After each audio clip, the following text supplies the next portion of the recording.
I'm Vin. I'm Sori. That's Booby. And Jelpy and Ghosty and Chip. This is a true crime podcast thingy-majiggy that's about to debut on Facebook. Be on the lookout for them. We'll let you know. Coughing here. Okay. Who is this? ARMA? Howling Lands. This is from The Call. The Call. The Call. That's Pony's group, right? I don't guess anymore, honey. I don't think Pony's in it anymore. I don't think Pony's in it anymore. Really? I thought I heard somebody say Pony wasn't in there. It's just, well, let's just stick to saying it's The Core. It's The Call. Oh, I know Leah's in The Core. Yes, that I know. And I think Jay is in The Core. Okay, the name of this song is Here's your Howling. Is Howling Lands the name of the song, or is ARMA the name of the song? I think ARMA is the name of the band, and I think Howling Lands is the name of the song. Okay. All right. For timely topical political commentary, you can hit us up at Middle America with Vin and Sori. Our most recent episode has a pro-life guy going up against 3 women. And it's a discussion on the not-so-controversial topic of abortion. So you can check that out. So there's that. This is from an alliance. You want to explain, while I get these lyrics up, what the alliances do? Basically, what happens is if you're like, I'd like to partner with them, whatever, I also want to see my songs get reacted to, you can put your song requests in comment sections on any of our social media outlets. But the way that it works is you jump on Patreon for $1 a month, or as small as $1 a month, I guess you could say, or however you want to word that. And then your money transfers to be points, and then you join an alliance, which is another group of people that are looking to get the same songs reacted to as you. There's a couple of different groups there. They're on Discord, so you'll get the link to that, and you can jump on there, and you guys can figure out which songs you want to get reacted to and get them pushed our direction. And so the Core was up with they got their total points, and so they are asking us to review the song. The alliances are my favorite because it's a big community thing. I was having a good conversation with a good friend of ours, and he was talking about, long after the channel is gone, the community is gonna that's important. Okay, very good. So there you are. Alright, so this is Howling Lands. I found the lyrics. And once I plug this in, we should be ready to rock and roll. Okay, go.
Whoa.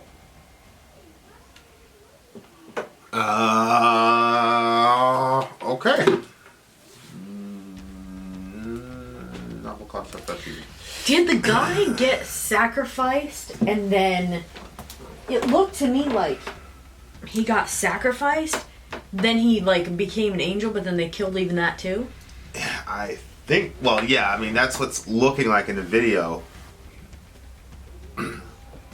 It just seems like sort of like almost like an ancient Near Eastern sacrifice ritual. It was interesting because at first, did you think that it looked like the burning bush? Yeah. Yeah, the fire in the yeah, thing. and then I didn't know what happened when it went south. Yeah. The burning bush was where basically God was speaking to a man, and man was speaking back to God. Yeah, but I don't know what happened. Things took a turn for the worst. Yeah. We were talking about this a couple days ago, not on the channel, but the concept of human sacrifice and the role that music had to play, particularly with drums, because of the screaming, right, etc., etc. Right. It's a very interesting concept. So lyrically, I mean, it just sounded like doom. Oh yeah, it had that. Yeah. But when it first started, actually, it reminded me of like the stuff that you hear when you hear like Native Americans. You know what I mean? Like the way that the drums sound. Yeah. We'll have to ask Elizabeth Warren. Yes, and she knows all about that. Because she knows. One of my friends posted a meme about Elizabeth Warren. The guy was like, "That's so racist, blah, blah, blah." I'm like, have you been sleeping under a rock, my guy? Yeah, you're misinformed. Yeah, right. Beasts high atop drab slag heaps hammer their drums, stirring their keeps. They'll pray to their gods to calm that which aches. That part, okay. As they dig their way to the center of hell. That, just those two lines, and they'll pray to their gods to calm that which aches. I was like, I just liked that line, those two lines, because that's how it feels sometimes. Like sometimes that's what my praying is. Like something is really bothering me, something is aching, whatever. And so that's why I'm talking to God, is because of that. Yeah. So when that line came up, I was just like, yeah, I wonder how many people over the course of all history have done this, whether they prayed to a real god or a false god or whatever. Like how many times have prayers been thrown up because somebody's just trying to calm what's aching? I think whatever you find is your ultimate source of comfort is your God. Yeah. Like that's one of the titles that God has, is the comforter. Mm-hmm. A lot of these catechism, what's your only comfort in life and death? It's centered around God. God is your only comfort in life and death. Yeah. And obviously in the context of the catechism, only means ultimate or true. Mm-hmm. Because from that perspective, all other comfort that you get from music or people or holding your baby or whatever are just channels by which the ultimate comforter comforts you. Right. So it's Spurgeon had a really, really good sermon on I think it's like Isaiah 54 or whatever. It was like comfort my people. Oh really? Yeah. And it was a really, really good one, because he goes down the line of, Spurgeon was able to get away with out of context stuff. So he said that he was talking to God's people, then he was talking about the angels supposed to comfort us, and then he was talking about Christ, and then Christ was talking to the Holy Spirit. It was really, really good. Like, all the, support mechanisms that God's designed, from biblically speaking, to help people deal with, the need for comfort, obviously. You know what I think about? I think a lot of times that's what pets are. Oh yeah, 100%. Like there's a lot of people, I think, that their 100%. pets are just a huge. And there was something that I was watching, and this person was just not doing very well and stuff. But they had a cat. Do you remember that documentary? And he had that cat there, and he was basically saying, as long as I have food for my cat and for me, but like his big thing was his cat. His big thing was making sure that his cat was good. Yeah. So. Yeah, I mean, isn't comfort the main reason people get animals, or no? No, I think that people get animals for all kinds of different reasons. Some people take the animal in because they just think they're so darn cute. Some people do it because they've seen that the animal needs to be rescued. They want to save the animal. You know, some people get it. Some people do get pets because they're lonely. Some people get them because they're soft. You know, they're just there's lots of different reasons, but the name of this record is Sulphur English.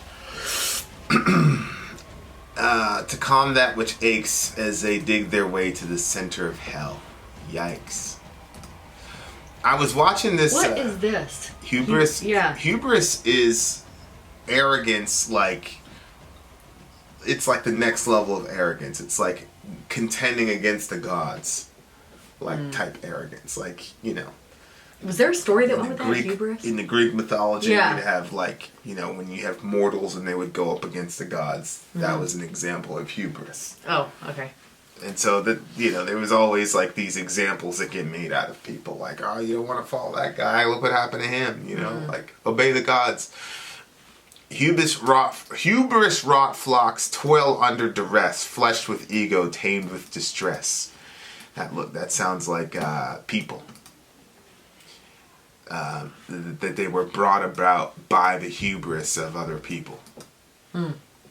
You could talk because of our current political milieu.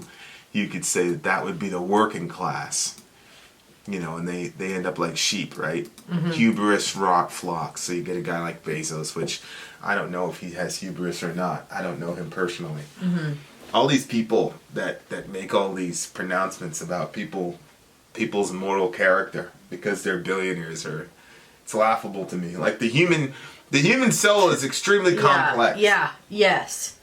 Right, but if we're just you know gonna demonize rich people, you know, which is obviously hypocritical for any American to do because globally speaking we're the rich people. But absolutely. Hubris wrought flocks toil under duress, fleshed with ego, tamed with distress. So like they still have like that human pride about them. But they're toiling under duress because it's, you know, you don't really have an option. Like if you don't work, you know, you don't eat. Do you think that the music video went along with this song, or am I trying to put two things together that? No, I think the music video works fine. It depends on what the message that these people are trying to send. Well, what you're saying, I don't see that fitting in with the music video. Well, it depends because the music video seemed to be about some form of human sacrifice. Yeah. Right, because like there's that guy sitting, he's a skeleton, and you can talk about our current economic situation as forms of human sacrifice. Oh, where absolutely. people are, you know, they're using. People don't want to give up any of their money for making it so that way we can have Medicare for all, and then you have people dying. Right. Because they can't afford their insulin. Of course, there's human sacrifice. Right. And there's people that you'll see that acknowledge that that's an issue, but they don't want to do anything about it. Right. So yeah, the right wingers, you know, have very little pity for the working class, and then you got people on the left who have very little pity for babies. So, which to me, both of them are human hubris, like the ability to play God. Like we just very fast and loose with. I know. Human life. It's like, all right, man. Yeah. I mean, yeah. But here it's specifically like it says toil under duress, flesh with ego, tamed with distress. Like I think the flesh with ego is like they're still human in the sense that they still have the human pride about them, which is good because it's a form of saying, hey, I'm more than just a revenue generating machine for this giant, you know. So I think that that's important, but then it's tamed with distress. At the end of the day, you got bills to pay. I've been listening to a lot of Michael Moore, and I don't agree with about. I don't know. Maybe it's a form of shade for it. I don't know. That's what I was wondering. But he was talking about how. So he lived in Flint, Michigan, and so you know you had the unions and all this, and he would talk about how the owners of these factories would take like prominent people within the union or loudmouth people within the factory and take them golfing. And, you know, like they would be golfing and all the rest of it, and so they would feel like they had an in with the CEO, and so then they would go back to work and stop being so vocal. So it was this brilliant way of like, oh, come on, like union busting without really union busting, you know? And it's like, it's tapping into that ego. Wow. To that ego side of it, to where the guy's like, and Moore was like, these guys will never be like, because Moore is an actual millionaire, like that's, so he understands what like a real golf course is. And he knew that was just like a little, but the rich guy knew it, but the other guys didn't, so he's playing on their human ego so that they would stop. I thought, to me, that was like one of the most mean-spirited, most horrible things to do to a person. Oh, I agree. But it's one of those things where it's like, if you can tap into that. It's interesting that it worked. Oh, yeah. But I can see how it would work. 100%. See, that's a difference. Like, people who rule the world or are very influential, like, that's what people say, things like, Trump is an idiot, yada, yada, yada. I'm like, okay, call him what you like. But he's a master at reading people. And he knows how to manipulate people, and he knows how to read people. If you find a guy that knows how to read people and knows how to read a room and knows how to play people's human ego against them, forget it. And they want to. Because some people, I think, can do that, but they don't do it. It's a very dangerous superpower to have, especially if you know how to use people's egos against them. Like it always puts you ahead of your competition. Like people really don't stand a chance against a person who understands how to do that. Yeah. So, that's one of the reasons why a guy like Trump, I just can't see losing. Just because if he won the first time, then he's definitely going to win this time, because he had way more stacked against him the first time. Correct. Because everybody was wondering if he could even do the things, could he even be a president? Everybody just saw him as some, really, he basically... It was a joke. Yeah, it was just a giant joke. Just some idiot, but... Which, the thing is, he still is a joke, to some degree, but he will play that role as long as it gets him power, and the people that, the people that hate him can't see that he's using their own hate against themselves. Like, he's able to he knows what they're going to do because they're so caught up in beating him. Yeah. They're not caught up in doing what's best for us. They're caught up in beating him. So he's going to put something out on Twitter. Yep. Because of human ego, and then he's going to have millions of people supporting him, but at the same time, they're all under distress. I think the other thing, too, is, I feel like that a lot of the other political candidates have become accustomed to doing things a certain way, and Trump is able to just use the environment. And they're used to, you know what I'm saying? They're used to going through certain systems and doing different things, and then here he comes in and he's just using basically the dirt to get to build the city. You know what I'm saying? So he comes in and he's using Twitter and all these other places to be able to get his message out there and to get his name in the media. And he barely spent any money when they tried so hard to get their names out there. So it just... Yeah, it's terrible. It's terrible. But, I mean, he's basically been playing one note the entire time. Yeah. And his interlocutors still can't figure it out. That's the thing that's like... It's mind-boggling to witness. Is like, oh, you still don't get it. There's so many conversations where I'm like, okay, you don't get it. This guy, unbelievable. They'll pray to their gods for a mercy so sweet as they dig their way to the center of hell. That's got to be a pretty crazy concept, where the being that you look to as your savior is really going to lead you to hell, which... Very interestingly, you just got done talking about Trump, but and I'm not one of these anti-Trump, Trump is the Antichrist type people. I'm just saying that the way that he motivates people, I don't think that you're ever going to get to the promised land if the engine is hatred and fear. Yeah, and I don't think that he's the only one that uses that as an energy source either. I don't think he's the only one that uses it. I think you can obviously point to the stuff at the left. I mean, I didn't even report on this in Middle America, but there was a Bernie supporter that just drove through a whole crowd of people, tried to kill a bunch of people. I didn't even report on it. But so there's hate, and then you got the crazy guy talking about the gulags and all this. The difference though is that Trump can get 20,000 people in a building. Mm-hmm. And that little snake limerick thing was funny. But the what? The thing about the snake, you knew I was a snake before. Oh, yeah. Mm-hmm. The story thing he did, yeah. It's funny, but at the same time, it's scary as hell because he's in a room with 20,000 people. Mm-hmm. And he's characterizing all undocumented immigrants as snakes. Mm-hmm. And basically, hey, whatever happens to you because of these snakes, supposedly, you deserve. Yeah. So, which is a pretty, well, what's the logical ramification of that proposition? So it's like, beasts high atop drab slag heaps will hammer their drums into the center of hell. Like, and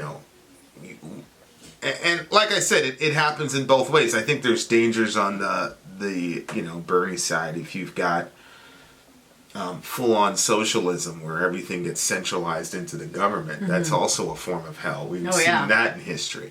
I also know that unbridled capitalism is a form of hell. Yep. Yeah. I also know that, like... Even I can say that. Yeah, you just have a conversation with somebody and be like, do you want unbridled capitalism? That means there's no antitrust laws. That means you can't do anything about crony capitalism. That means that Michael Bloomberg gets to buy an election, which he already has. Racist though he is, I thought the left wing cared about black people. Black people don't even care about black people. This guy's got a 27% approval rating among black people. They knew he was doing the stop and frisk stuff. So like, but that's why these guys get all this hubris. It's like, I can do and say anything. I can talk about jamming up these kids and slamming against a wall. I can say whatever I want, but because I'm a billionaire, what are they going to do? Mm-hmm. Like, this video probably has a Mike Bloomberg commercial on it before you watched it, dear listener. So, like, all these people are taking us to hell to one form or another. If you really, you got to find a way to kind of pick out the humanitarian elements of each candidate. And this is why, like, the cartoonish demonization of any candidate in this race is ridiculous to me. There's this thing about Bernie Sanders. He's going to turn America into a socialist, terrorscape. It's like, come on, man. Mm-hmm. Like, we've got 3 branches of government. Like, come on. But it's a good warning to know, like, we can't let this go too far. Because, like, I don't want people dying of lack of insulin, but I also don't want gulags. No. And some of these people are delusional. But you don't think Bernie's like that, do you? Well, if he had his way. No, he doesn't seem like that. The only thing that gets me about Bernie is that he cannot control his group. Like, he still hasn't denounced those people publicly yet. Yeah. And so it's like... Bernie's kind of a deceptive character because he can get away with stuff that Trump couldn't. So, like, if there was a white nationalist that was working, like, in a prominent area of the Trump campaign, and he was saying, yeah, when we get reelected, we're going to send people off to, concentration camps or something like that, there would be this giant outcry. Trump would have to pull up a I know. But Bernie's allowed to just stay quiet and just act like it didn't happen. When there's, like, 3 or 4 videos, 30 minutes long, where people that are on his campaign are saying some really crazy stuff. So no, I don't think Bernie would be a problem. I think that the people, it's kind of like a Calvin Beza situation where Beza was much more crazy than Calvin was. You know what I mean? Like, as far as Reformation stuff goes. So it's kind of like, this song to me is like I'm completely politicizing him because of we're going to be dealing with this until November. And then after November, if Trump wins again, I'm sure there'll be another impeachment silliness. Sure. But hopefully people on the left will have figured out that the DNC is no friend of theirs either, considering that I'm pretty certain that the DNC is going to freeze out Bernie again, and Bernie will go and support whoever screwed him again. What do you give the song? We're doomed. Oh, jeez. Actually, I thought that it sounded really interesting. I think I'm gonna go with like an 8. Very black metalish. 9.1. 9.1 actually. A 9.1. I'll give it a 9.1 as well. Yeah, there you go. Good song. Very uplifting. We're doomed. Vin out. Sorry out. Gone.